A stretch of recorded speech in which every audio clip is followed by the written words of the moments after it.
It's a Harley, and the sound of that Harley is a little different, I have to tell you. It's really good. So thank you, Harley-Davidson, for building things in America.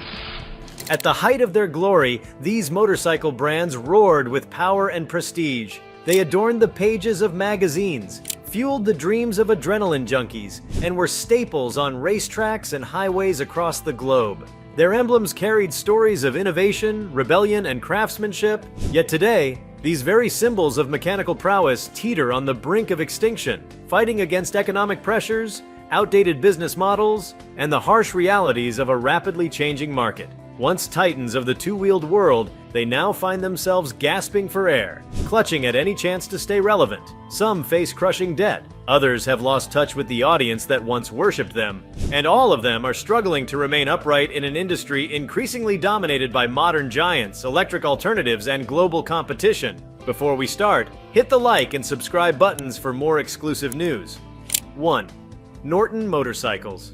Few names are as hallowed in the annals of British motorcycling as Norton. Born in 1898, the brand once embodied the spirit of British engineering. Its motorcycles were fast, elegant, and fiercely competitive, especially in the golden age of the Isle of Man TT races. From the Manx Norton to the Commando, Norton bikes were the pride of the UK and a serious contender on the international stage. But behind the veil of glory, Norton has suffered decades of mismanagement, financial miscalculations, and a failure to adapt. By the 1970s, as Japanese manufacturers like Honda and Yamaha began to redefine performance and reliability, Norton clung stubbornly to outdated designs and strategies. The brand faltered, declared bankruptcy multiple times, and changed hands more often than the gears on its most beloved machines. The most recent scandal emerged in 2020 when the company, under the leadership of Stuart Garner, was accused of pension fraud and misappropriation of funds. Investors and retirees were left betrayed,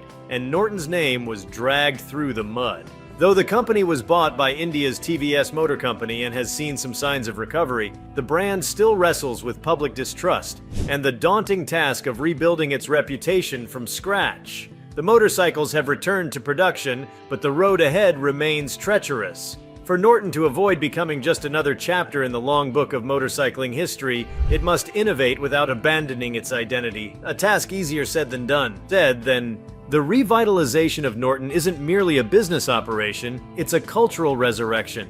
Under TVS Motor Company, Norton has a chance to become more than a nostalgia act. The brand's ability to weave cutting-edge engineering into the classic styling of its models, like the Commando 961 and the V4 SV Superbike, will determine whether it can hold its own in the premium motorcycle market. What Norton must avoid at all costs is the trap of relying solely on heritage. The modern rider is tech-savvy, safety-conscious, and expects more than just retro charm.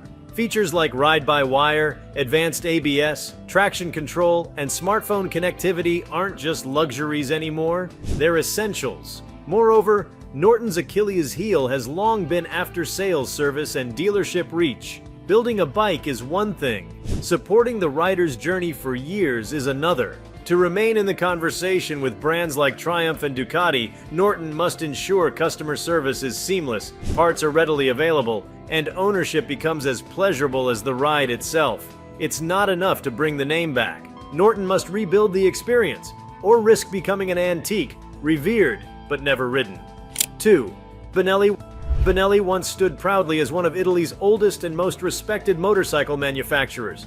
Founded in 1911, it built a reputation for stylish, sporty motorcycles that reflected the vibrancy and passion of Italian design. During the mid-20th century, Benelli bikes were sleek, competitive, and fast, often rivaling the best from Ducati and Moto Guzzi. But beneath the glossy aesthetics and racing successes, the company struggled with internal inefficiencies, inconsistent quality control, and the inability to scale its operations effectively. The decline began in the late 1970s and deepened through the 1980s and 90s. Benelli changed ownership multiple times and attempted several comebacks. In 2005, it was acquired by the Tianjiang Group, a large Chinese motorcycle manufacturer, which injected some capital and began revamping the lineup.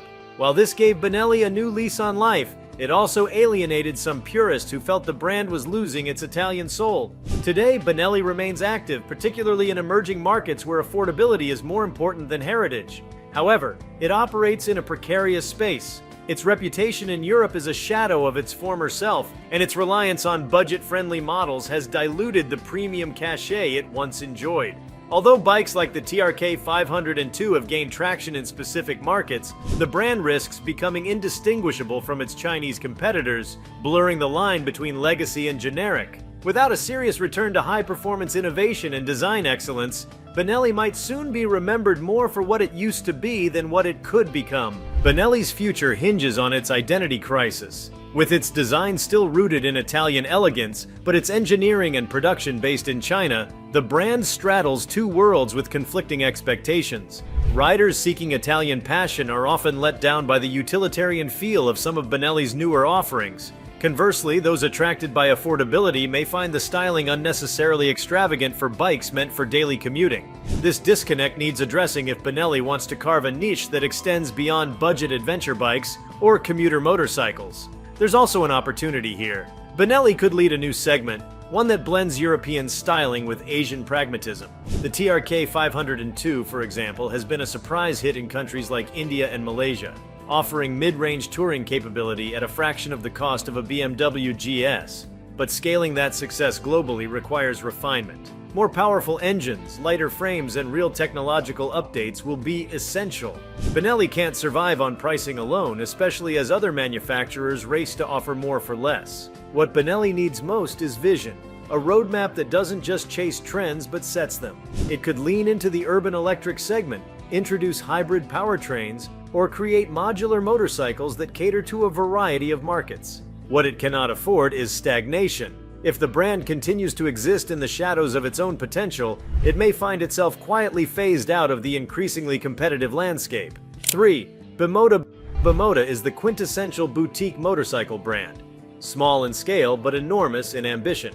Founded in the 1970s in Rimini, Italy, Bimota gained fame for its bespoke frames paired with high-performance engines from the likes of Honda, Suzuki, and Yamaha.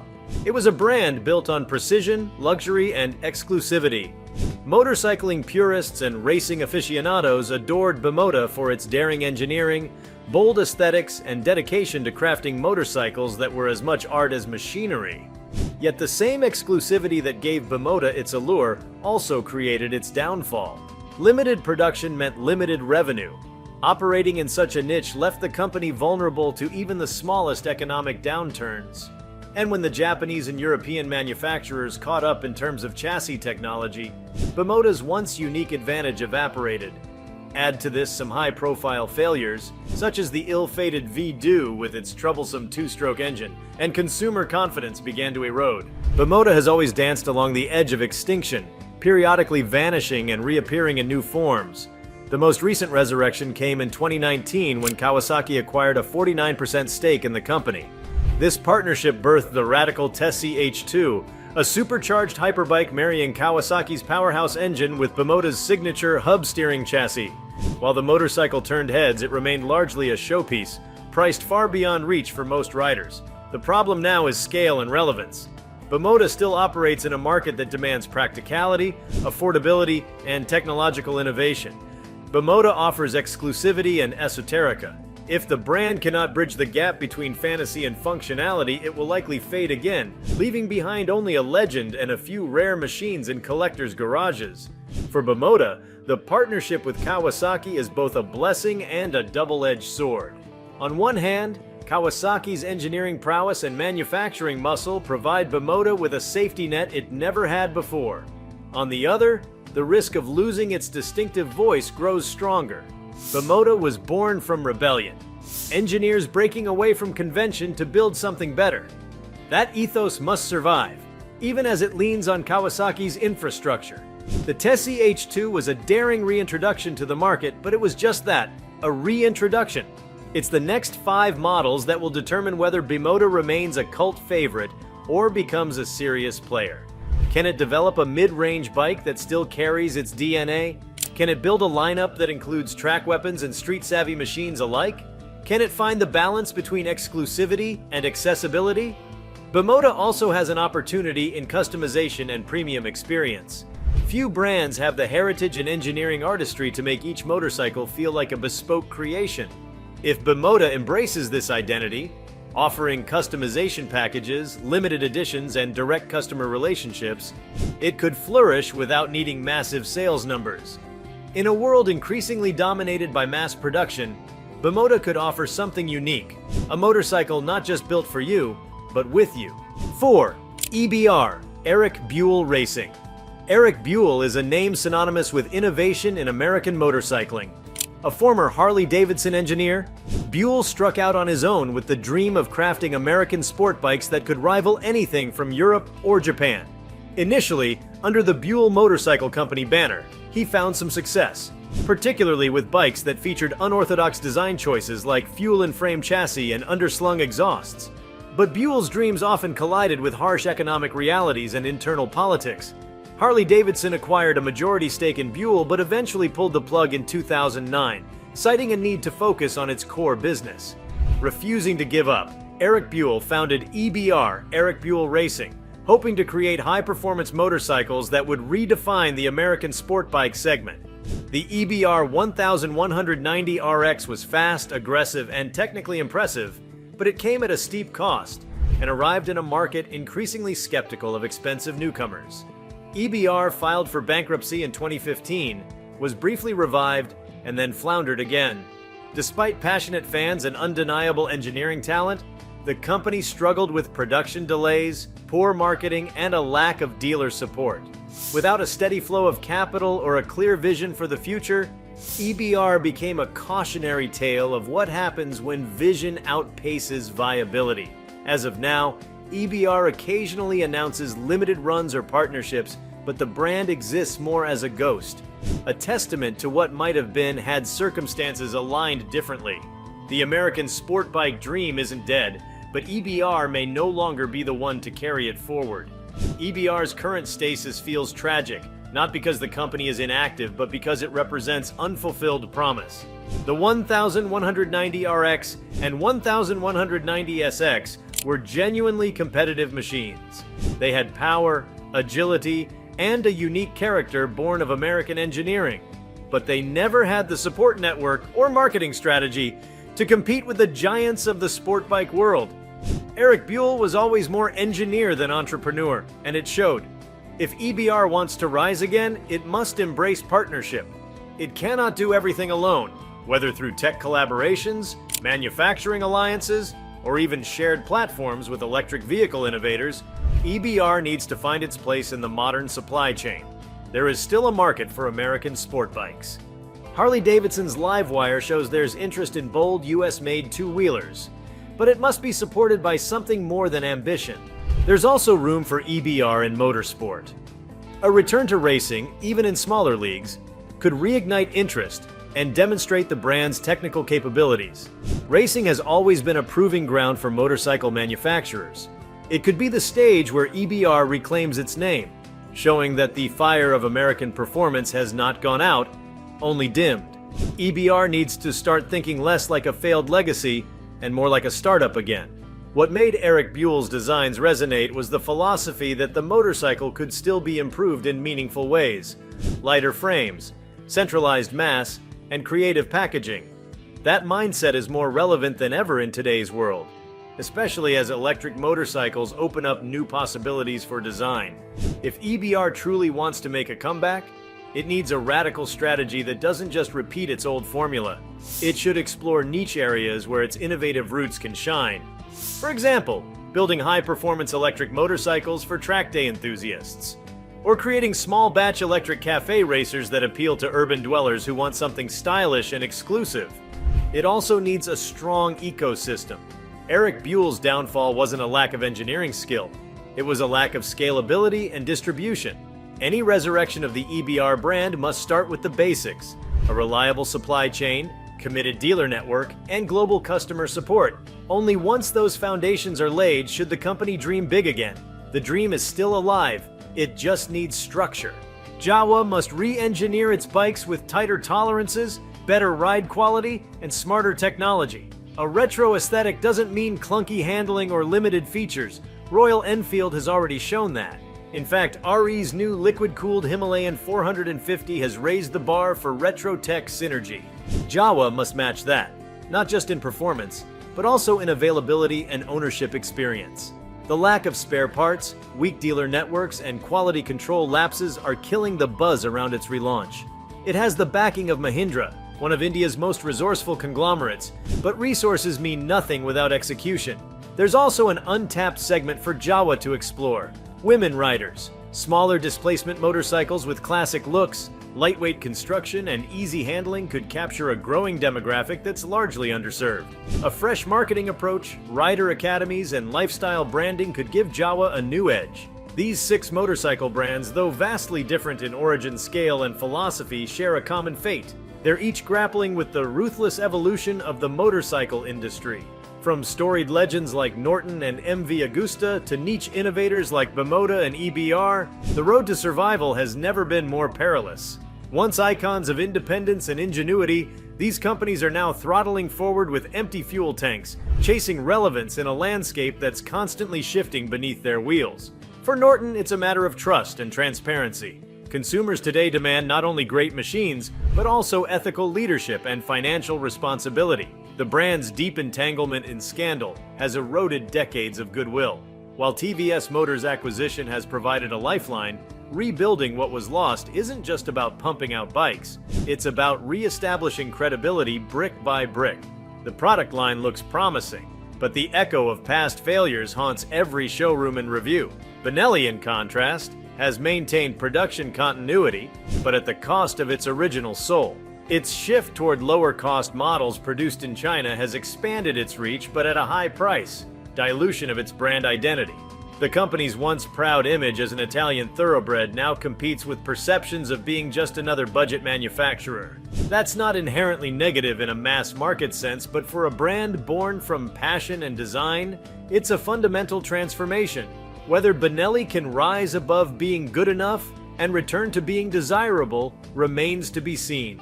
Bimota is fighting a different battle, one of scale and sustainability. The Tessie H2 was a technical marvel, showcasing what Bimota can achieve when powered by the resources of a giant like Kawasaki. But does it have a place in the daily lives of modern riders? The boutique approach is intoxicating for a select few, but without consistent output and a broader product range, the company risks becoming a glorified design lab instead of a real manufacturer. The future of Bimota depends not only on pushing boundaries, but also on finding practical ways to deliver them to a broader audience. Then there's EBR, whose journey reads like a Shakespearean tragedy in metal and rubber. Eric Buell's relentless commitment to building the great American sport bike was filled with noble intention and brilliant engineering.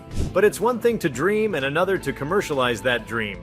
A product without a strategy, no matter how brilliant, can't survive.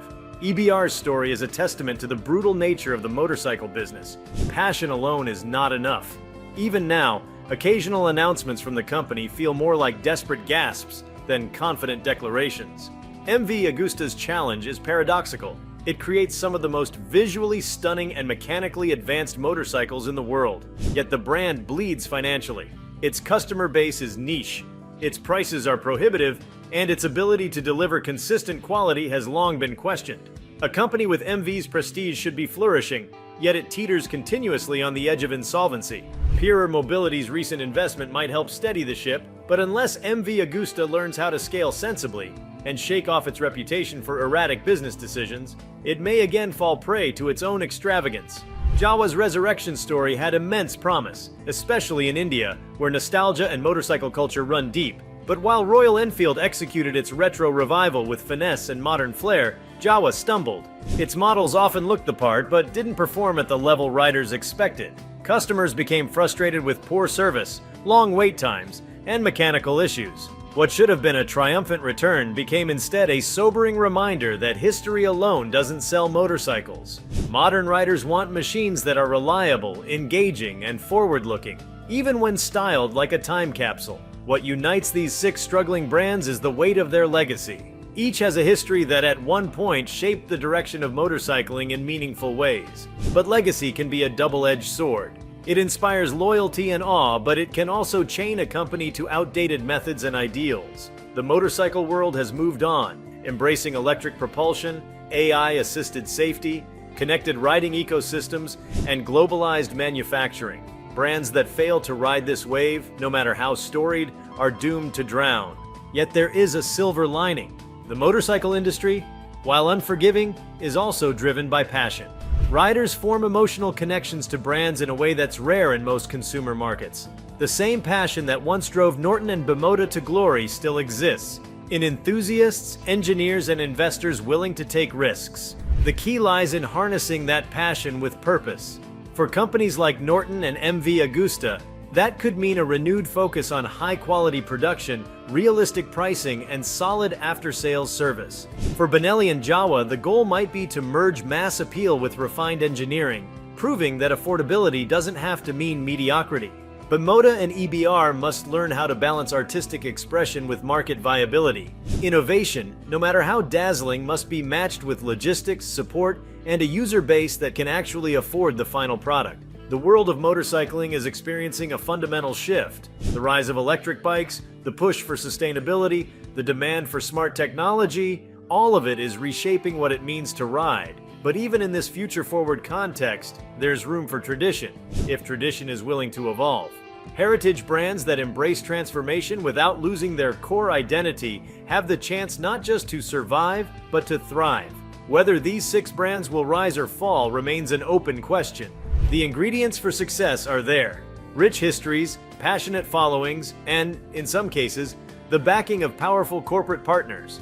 But the clock is ticking. The world won't wait for them to catch up. Each year, new brands emerge, rider preferences evolve, and technologies become obsolete faster than ever. In this high-speed chase, hesitation is fatal. The motorcycle is more than a machine. It's a symbol of freedom, rebellion, craftsmanship, and raw emotion. These 6 brands once stood at the center of that experience. Now they find themselves on the periphery, watching as others take the lead. Whether they can twist the throttle and re-enter the race depends not on what they once were, but on what they choose to become. If you like this video, please give it a like and subscribe to our channel. Also, could you leave your comments below and tell us, what are your thoughts on these 6 motorcycle brands nearing bankruptcy? What's next? We want to hear from you. Thank you for watching, and see you next time. Bold design, Italian sensuality, and ferocious performance have always been MV Agusta's hallmarks. Yet beneath the glittering surface lies a company chronically unable to stay financially afloat. The reasons are multifaceted. MV Agusta's focus on ultra-premium, low-volume motorcycles limits its market considerably. The cost of producing high-performance boutique motorcycles means narrow profit margins, and the price tags often alienate even the most devoted enthusiasts. Moreover, reliability issues, inconsistent dealer networks, and internal management struggles have made it hard for MV Agusta to gain traction in critical markets like the US. The brand has endured numerous financial crises and ownership changes, from the Castiglione family to Harley-Davidson to AMG, Mercedes-Benz, each promising a new dawn that failed to materialize. In 2022, KTM's parent company, Pierer Mobility, took a stake in MV Agusta, raising hopes of technological and strategic synergy. Yet whether this infusion will be enough to pull the company away from the brink remains uncertain. MV Agusta lives in a strange limbo, loved by collectors and design purists, but largely ignored by the everyday rider looking for value, reliability, and serviceability. Unless it can reimagine itself without losing its essence, the brand may once again vanish into the shadows of its own past. For MV Agusta, the struggle is existential. The brand is practically synonymous with motorcycle elegance and ferocity. Its designs are often museum-worthy, its engine configurations exotic, and its prices correspondingly stratospheric. But beautiful motorcycles alone cannot keep a business alive. MV Agusta has been a victim of its own aspirations, building bikes that are artistic but unaffordable, and innovative but impractical for everyday use. If there's hope, it lies in the company's recent restructuring.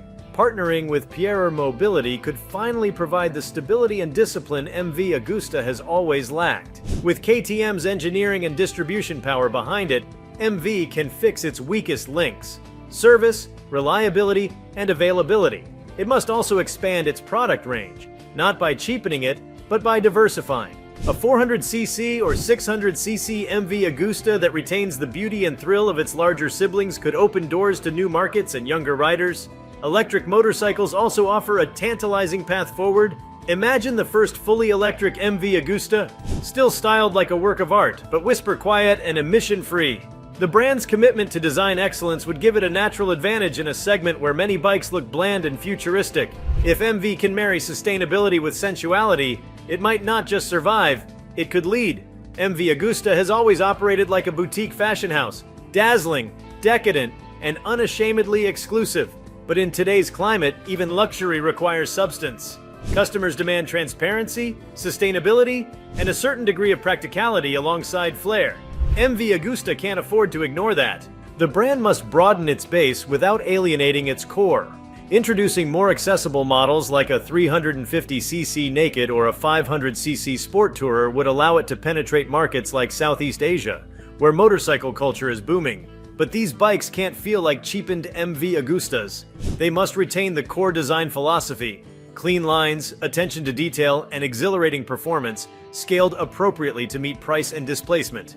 Serviceability is another battleground. Riders are tired of paying top dollar only to wait months for parts or qualified technicians. MV Agusta needs to standardize parts, invest in training for third-party workshops, and perhaps even create a mobile service unit for elite customers. An MV concierge program that could serve as a luxury benchmark in the industry. And then there's electric. If any brand could make a silent sport bike sexy, it's MV Agusta. A beautifully sculpted 200 horsepower electric hyperbike with the MV logo could spark a renaissance, making the brand the go-to name in the new premium electric segment. 6. Jawa Motorcycles. Jawa was once a beloved name across Central and Eastern Europe. Founded in 1929 in what is now the Czech Republic, it became a household name in countries behind the Iron Curtain. Admired for its rugged, affordable, and straightforward motorcycles. In regions where Western brands were hard to come by, Jawa filled the gap, becoming a symbol of mobility and freedom for millions. After the fall of communism, Jawa found itself ill-equipped to compete in a free market dominated by better-funded, more innovative rivals. The brand languished throughout the 90s and 2000s, surviving mostly on nostalgia and limited domestic demand. While Indian conglomerate Mahindra attempted to revive the brand with retro-inspired models targeted at the Indian market, the results have been mixed. The initial wave of enthusiasm quickly gave way to criticism regarding quality control, delivery delays, and a lack of authenticity. The biggest problem for Jawa now is relevance. In a world increasingly obsessed with electrification, connectivity, and sleek modern design, Jawa's retro charm may not be enough to carry it forward. The motorcycles look the part, but their underpinnings often fail to impress. Performance is middling, technology is outdated, and the competition, particularly from Royal Enfield and the rising tide of Chinese brands, is fierce. For Jawa to survive, it must transcend its own nostalgia. It needs to innovate and redefine what a retro motorcycle can be in the 21st century. If it fails to do so, it may remain stuck in the past, preserved only in the memories of those who once rode it through dusty back roads and crumbling city streets. Jawa's story remains bittersweet. Its relaunch captured hearts, particularly in India, where generations of riders remembered the brand as a symbol of rugged freedom.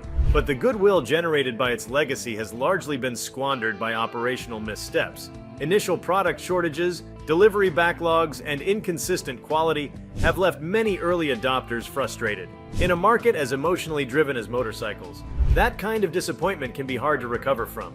Yet the opportunity is still there. Retro motorcycles are more popular than ever, and the Jawa name still holds significant weight. What it needs is a renewed commitment to quality and experience. Its existing lineup must be refined with better engine performance, modern tech integrations like Bluetooth, riding modes, and ABS as standard. Jawa also needs to think globally. Its appeal could translate in Europe and Southeast Asia with the right homologation and marketing. What would truly change the game for Jawa is a breakout model, a scrambler, a cafe racer, or even a lightweight adventure bike that channels its heritage without being shackled by it. Mahindra has the resources to invest in proper R&D and produce motorcycles that aren't just nostalgic, but truly desirable. The brand's story is not yet over, but whether it ends as a footnote or a success story depends on bold action and sharper execution. Jawa's revival was always going to be emotional. In countries like India, Vietnam, and even Russia, Jawa means something. It's not just a motorcycle, it's a memory. The key challenge now is transforming those memories into meaningful modern experiences. A retro bike can't just look like it belongs in the past. It must ride like it belongs in the present.